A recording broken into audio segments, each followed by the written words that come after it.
Yes. Good morning, Vesna. Good morning, Captain. How are you? You're on live with State Representative Colleen Garry and Camera K on City Life. So just want to let you know you're on live. You are on live. Well, good morning. Good morning, Lowell. Good morning. Thanks for having me. Well, you're welcome. Vesna is calling from the state of Connecticut. Oh, great. He is currently working for the state. I forgot to ask you what capacity. However, a little bit of background of Vesna Ruin. He spent, correct me if I'm wrong there, Sarge, he spent about 9 years fighting overseas, started with Bosnia and ended up in Afghanistan, I presume? 10 years in the United States Army, 16 months in Afghanistan, and about 8 months in Bosnia. Well, thank you for your service.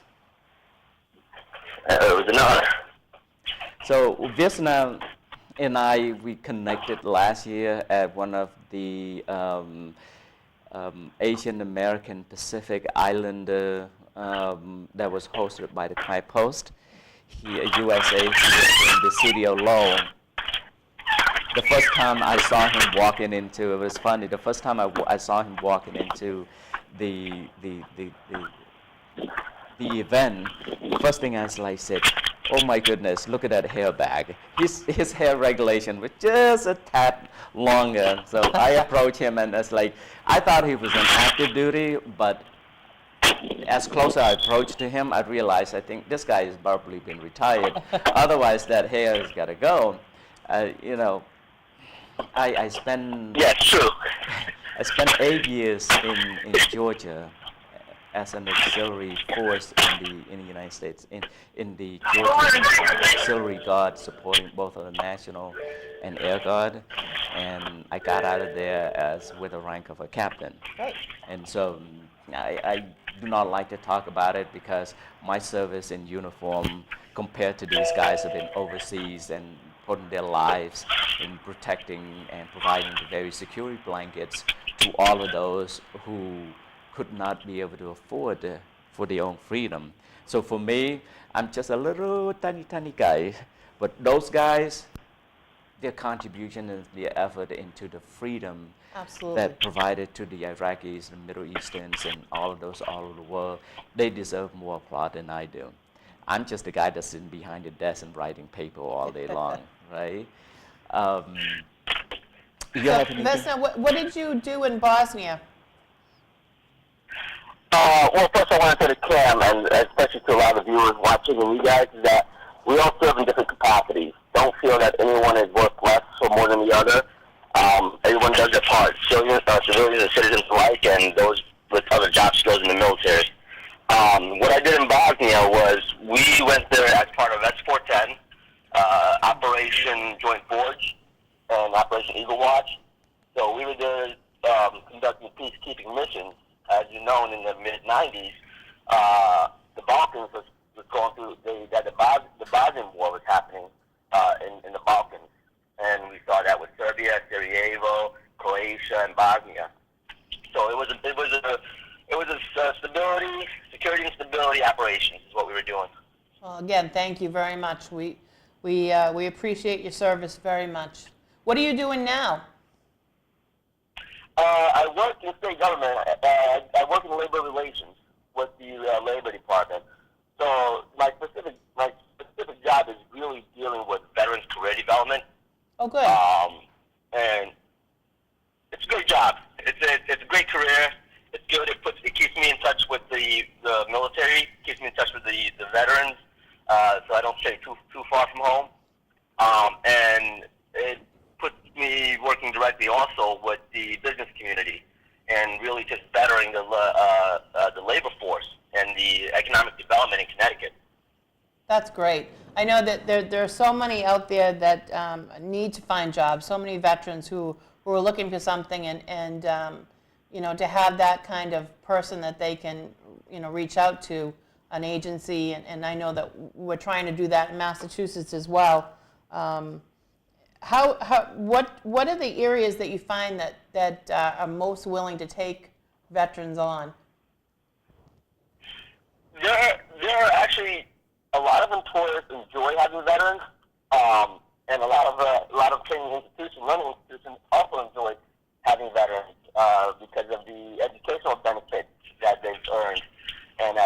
needs a lot of training institutions. But as far as the labor market goes, a lot of places love to have veterans. However, there's a catch-22.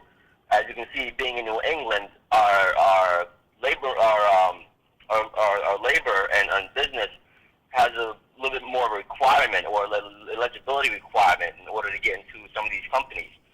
They do a good amount of them do require a college degree, and as you know, a lot of veterans, especially those under 24, those between 18 and 24 years old coming out, don't have that college degree. And what they do is as soon as they get off active duty, they'll go straight to school. I wish more of them would go to school, but a good amount of them do go to school to get that education, which is why you do see in the unemployment numbers that the amount is higher with veterans from 18 to 24. A little bit misleading because they're in school, but as far as the economic, the job market goes, a good amount of them do want veterans for the most part. Great. And we do help and facilitate the job development for these veterans who do want to get into these career fields. Other times we can talk with the employer and get them to consider other experiences in place of college education, and a lot of them do for the most part, and it works out. That's great. That's great. I actually have a cable show of my own, and I had a woman who works with the VA on suicide prevention, and one of the good things that she's told me is the suicide rate with veterans has gone down. I know we had heard about 22 veterans a day were committing suicide, and that was a really, I guess the VA has really concentrated on that, and the numbers are going down. So rightfully so, some emphasis is being put on our returning veterans and helping them with that. So so congratulations for the work that you're doing to help them get reemployed and get into good paying jobs. I appreciate that. It's another honor, another pleasure to be still working with veterans to this capacity. Cool. Well, Vesna, the reason why we have you on the phone here, about a month ago we had a miscommunication and you did not have the opportunity to come online to discuss that. Being part of you working with the veterans, you're also very active in the Cambodian community. Your organization is known as Cambodia America Alliance. It's a nonprofit organization. It's a political activist. Forgive me if I use that improperly on that. And when President Obama hosted Asian bloc, it stands for what does ASEAN stands for? Asia Association of Southeast Asian Nations. That was hosted in California, and out of nine nations that attended, one of them is only a Democratic elected per se, and the rest of them were democratically elected, but they've been in power for so long, they became known as dictators, autocrat, authoritarians, and so forth. There were tremendous of various nations were out there protesting with various sitting governments that were attending with the president, and the president invited that trade bloc nation known as ASEAN in order to promote his Trans-Pacific Partnership trade agreement in Asia. And some of the Asian countries that people were looking at, even the AFL-CIO came out against TPP, which is the trade partnership in the Trans-Pacific Partnership trade agreement for that, because it is going to take a lot of jobs from America, and then the unfair trade that the favored status to give it to these nations to be able to import those products without any tariff and quotas from them. They can ship, I don't know, let's say car from Vietnam and Cambodia normally would be restricted to Japan or some other manufacturers in the world to, let's say, $100,000 cars a year, where those nations there's no limit of any of those cars. And there was a lot of concern on that, and the most of the concern that there were a lot of protests regarding to that were not so much about a trade. There was it was a signal or communication that they wanted to send out to the world that these current leaders that were in that trade bloc became much more of a repressive government, and the human right violations, as you could see, that the gentle lady that won the election at Myanmar, forgive me, I can't remember her name, her party won the election, but the military junta refused to have her to be the leader of the country because she married to a British gentleman with 2 children, because they said once you're married into another culture, you are no longer the citizen of the country. And so there was a lot of protesting on that, including the... Male and female? I'm sorry? Is that for both male and female? I do not know. That's what they prevent her from doing so. I'm So sure. roles were reversed, okay? If she were male, and she married, and he married a British woman with the same blood. Right. There was no other situation, so I do not know what they would have thought of to your answer.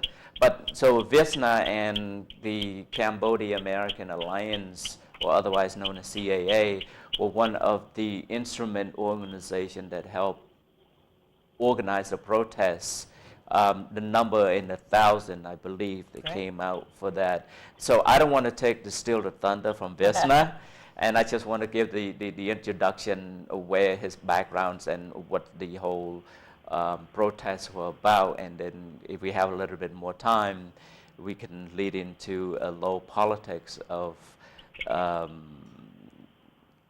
what is coming up in next month. When business done, I'm going to go to a break. I got to close this because you guys are melting into the sunshine. Okay, sounds excellent. Visna, would you mind go ahead and tell the audience what I just gave you? No, not a problem. We are thankful that the AFL-CIO, which is the biggest labor union in the country, probably if not the world, did make a statement against TPP. They made a statement in regards to human rights, specifically slave labor and human trafficking. So we were really happy to see that.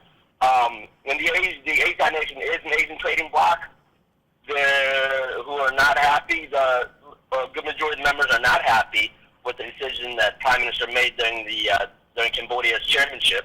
They switch chairmanships on and off, they rotate chairmanships, and during Cambodia's chairmanship, they refused to take a stand against Chinese intervention into the South China Sea. You see what's going on with China taking over the waters in Asia, and has a lot of countries rattled and unhappy about it. Even America is not too happy about it, and the Vietnamese and Malaysia are asking for U.S. intervention into this matter. Cambodia had an opportunity to address it because they held a chairmanship in 2014, I believe, but they refused to. The Prime Minister is trying to play one of his own games in order to maintain balance or neutrality in Asia without forgetting and realizing his obligation to the ASEAN trading bloc.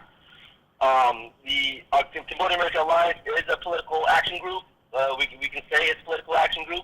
We are a 501c4 organization. We do a lot of active community and political activism. The reason why we exist and why we came about was because we recognize there's really no apparatus for the Cambodian community. The best example I can use for this is TPP, because the biggest benefactor to TPP is Vietnam, and I'm pretty sure a very good reason that TPP was allowed to be introduced and pushed forward, being pushed forward, meaning being supported by by American citizens, is because of the Vietnamese caucus, which has about 55 members, 55 congressmen and senators part of this caucus, who pushes the Vietnam's agenda and interest. And this is something Cambodia America recognizes, and something that we're working on with to create a Cambodian caucus. That's something we're working on diligently right now at the moment, along with the Cambodian Contact Group. But we are one of the organizations that organize. I think we are the leading organization. I'm sorry, let me rephrase that. We are the leading organization that organized the demonstration at the Sunnylands in Rancho Mirage, California, during the ASEAN Summit. Leading up to this demonstration, we've met with legislators and the State Department down in D.C. There were some concerns, some issues, and we want to let them know that we will be leading this demonstration. One of the biggest concerns and issue is the harassment and intimidation tactics being used on American citizens by a foreign state. Prime Minister Hun Sen threatened American citizens here that if they were going to demonstrate and protest his first official visit, which we are very proud of, which is the Cambodian communities in America are very proud of the fact that we tainted his first official visit to the U.S., he threatened a counter-protest where violence is imminent. We all saw what happened in October when his security apparatus, his third hand, his private military, dressed in civilian clothing, attacked, violently and brutally attacked two lawmakers. Now, I want you to picture that happening in America. We're going to have to ask him to wrap it up because we're going to go to break. Okay. Vesna, you have to wrap it up a little. We're going to go on a break soon. But in terms of those security issues, I'm going to give you about 30 seconds to address the letter that those, 10 U.S. senators wrote to the current Cambodian government? Yes. Yes. When our organization went live in October, we engaged Congress to get more involved. And what they did was they issued their first letter denouncing and concerns to Prime Minister Hun Sen with the attack on the congressman and the deteriorating situation in Cambodia. And then we went to the Senate and drafting another letter, which led to the Sunnylands demonstration. So the Senate, we have members over the U.S. Senate who drafted a similar letter to Congress denouncing these violent actions and deteriorating situation, and really have really put some muscle behind our demonstration that was going to happen in February. Right. So, and appreciate it for all the update and educating some of our viewers who are not familiar with the current situations, the human rights violations in the Southeast Asian countries, specifically for the bias reason we can speak into the Cambodian community here. So, Great. Thank you very much. We appreciate you calling in and being a guest this morning. So appreciate it, Sarge, and look forward to talk to you more often. Oh, are we done? Yes, sir. I thought we were going to talk about Lowell. No, we can continue that conversation a little bit more. So definitely we'll get more opportunity before next month. Okay. Oh, great. Yeah. No, not a problem. Thank you for having me, guys. Alrighty. Thanks. Have a Take good care. morning. I guess we're going to go to a break. You too. We'll be back. Thanks.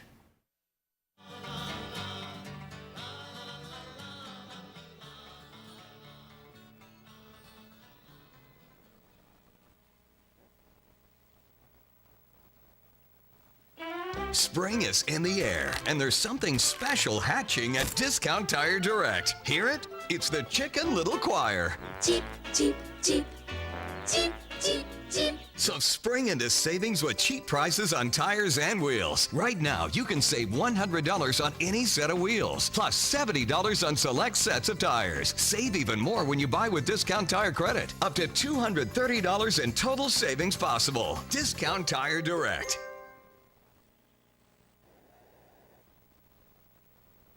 Come,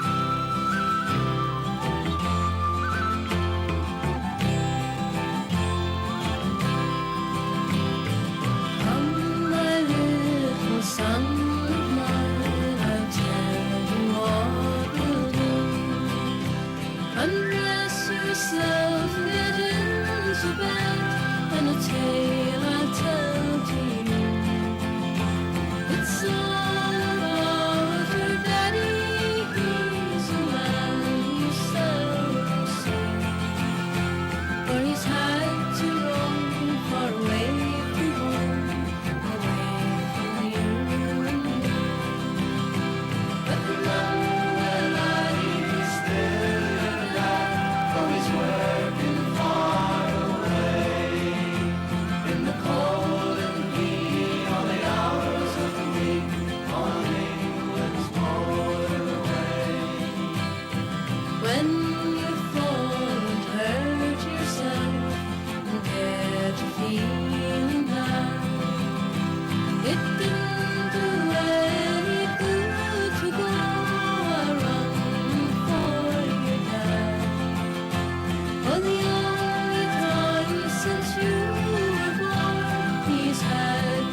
So we're back, and the last half hour of the show, it goes by very quickly.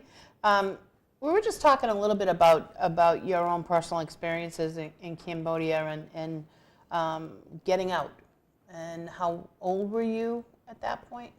Probably when I first got out in 1979, barely 10 years old.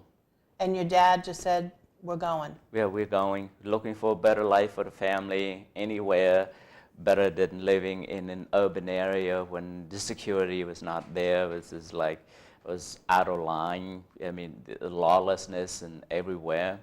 And that's why my parents, or my father, both of my parents, decided, like, okay, everybody, let's go. There were total 9 of us. Was it 9? Let me see, my sibling is 5, plus my parents, it's 7, right? Yeah. Plus my grandfather and my aunt. What's 7 plus 2? 9, yes. Wow. And how old was your grandfather at that point? My goodness, he was well in his 70s. No, couldn't be in 70 because he passed away in the late 90s at the age of 80 something. So he's probably in his late 60s. And you said you walked for about a week to get out. To get out along the way, and I remember with most of them, for those who have a better memory than I am, who are older than I am, correct me if I'm wrong, is that we got to, when we first got into into Thailand, the American Red Cross already set up a camp for the refugee that came in. So we stayed there for quite some time before we got packed up and being sent out. I thought that they were going to move us during that time into another camp or somewhere. Little did we know, it was like in the middle of the night. Little did we know that the next morning come and the bus like stopped in the middle of somewhere, and there's along the road in the side of the mountain, and then, excuse me, the valley that's going down like this, there's like said, okay, everybody get out. And the Thai military uniform with their weapons already drawn, they came up and said, all right, everybody get out, get out, get out, get out. We grab as much as possible. They said, all right, everybody's going through down there. They were rushing us through, they're firing shot up. So knowingly by that time, I think my father and everybody realized that we're not going anywhere to any other different camp. I remember that one time when we kept going down like this, we heard some shot, and my father pulled my brother and I, my younger brother and I, to the side. And the next thing I knew, there was a little girl, probably about my age, got her head blown out, and her body rolling down. That I still remember that experience to this day. And then after that, it took us about a week. I could have sworn that probably less than 30, less than 50 yards just to get out from that ridge of the mountain to the other side. And then there was a creek along the way where water can be obtained, but we could not be able to get there to get the water because the whole area was massively with landmines, because we were told that do not step out of the footprints that have already been paid for us and all of them. I could say I'm wrong in about a week, because I don't think we were there for a week. It was probably about a day or so, because It just seemed like a week. it seemed, as a young lad, I think anything was like beyond the imaginations. So it took our family to come back from the Cambodian-Thai border back into the urban area. It was quite a travel, quite a journey. My father seems being the oldest, and we were all in our young ages. We couldn't help him carrying the load of food and supply and water and so forth. I remember that, you know, a glass of hand of rice this much to feed a family of 9. So we're making it soup out of that. And the thing that we can be able to find was bamboo shoots were readily available everywhere. We just thinly slice it and mix it. And we were just eating along with all of that. And so we came back to town. I don't know how long we were in Cambodia before my parents decided to go back to the Thai-Cambodian border, hopeful for a better life. When we got to those refugee camps, and now that I'm looking back and checking out the histories, there was like at least 500,000 people plus living along the Thai-Cambodian border. And so the journey just kept coming, and then they move us from one camp into the inside of the Thai camp, into Thailand, to establish a camp known as Khao I Dang, or KID, or KID for short. For those who remember, ever watched the movie The Killing Fields, that way back in the 1980, and that at the end of that movie there was a camp. That was the exact camp that most of us stayed there, and from that camp, with various charitable organizations and so forth that that sponsored a lot of refugees to come to the United States or any other countries. So we were fortunate to come to the United States for all of that, and we arrived here, you know, going through various refugee camps and so forth. Among all of us have that experience along the way. And our family got here in spring of 1982, wow. Landed in Richmond, Virginia. So it is a long journey. I'm sure the representatives of the Rowdy Mom, he and his family may experience the same. Right. And that's part of the reason why when people are talking about they love communisms and dictatorships and all of that, and when I see the Bernie Sanders movement with the socialistic ideology, with taking a lot of money. I think the last time I heard he said something about 70% of income that he's going to tax on people to support his social services and all of that. The idea may seem great, but what happens when you run out of other people's money? Right. You're going to go falter the other way. But I think the beauty of living in America is the life, liberty, and pursuit of happiness, which is hold true to every citizen of the United States, that is so dearly ingrained in our lives that we should not take that creed that was been written in the United States preamble, the Bill of Rights, for granted. And I wanted, you know, it seems like a lot of the veterans who go through a difficult time don't like to talk about it. Do refugees talk about their experience freely with, say, their children? No. To be honest with you, I know I don't talk about it with my children. No. How old are your children? My oldest stepdaughter, she's 32. I think it's her birthday this week. Can you believe that? My youngest daughter is 16. She's going 17 this year. Wow. And my middle son is 27. And he and his girlfriend had a child. Oh, great. So I am a grandfather. Wow. What do we call you for a grandfather? Papa, Grandpa? Grandpa or Tata or any of those. I think it's probably the awesome thing to have. Yeah. Because, you know, my children, they never communicate with me through either text message or anything unless they need me. My stepdaughter, like a couple of days ago, just like said, you know, I'm going up to New York and you want to come down and spend time with us? And said, what for? She said, well, it's her birthday. I said, okay, that's great. She said, oh, by the way, can you get me a ticket? She said, ticket to see The Lion King. And I said, well, okay, it's your birthday. I'll do that. And then she said, oh, by the way, can you get 2 tickets for us? And I said, when did the 2 tickets come in? And so I got all of that. She said, oh, you're the greatest dad in the world. I said, really?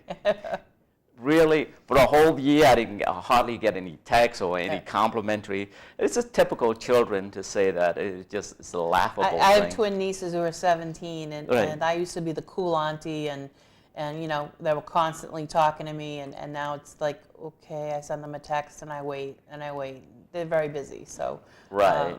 yeah, so it's a teenage thing. Right, and even my daughter is like, hi, how are you? Hi. Anything else you like to say? Hello. It's like, oh my goodness, it's just like, you're right. I think it's the fallacy of me, and I don't think our children that are born in the United States have begun to understand or know where we came from. Is it a lack of education? I think so, and I think, is it our fault, my wife's fault for not talking about it? Yes, definitely. I don't think they're beginning to appreciate where we came from. It's not a fault of their own. It's our fault that we're not letting them know. I think it's the same thing here in the city of Lowell. A lot of students, a lot of kids that were born here in the city of Lowell do not appreciate, or maybe they don't know. Right. I think it's I'm just thinking the passion that you come away with when you speak about what you've been through and your love for country now, for our country. I think it would be beneficial to the younger folks to realize what you went through and how fortunate they are in their life to not have had to go through that, and that the reality of what's still going on over in Cambodia. I think it's an important thing, and I think that it's true. A lot of us don't share enough about the history. My grandfather came over from Ireland, and he was a member of the IRA, and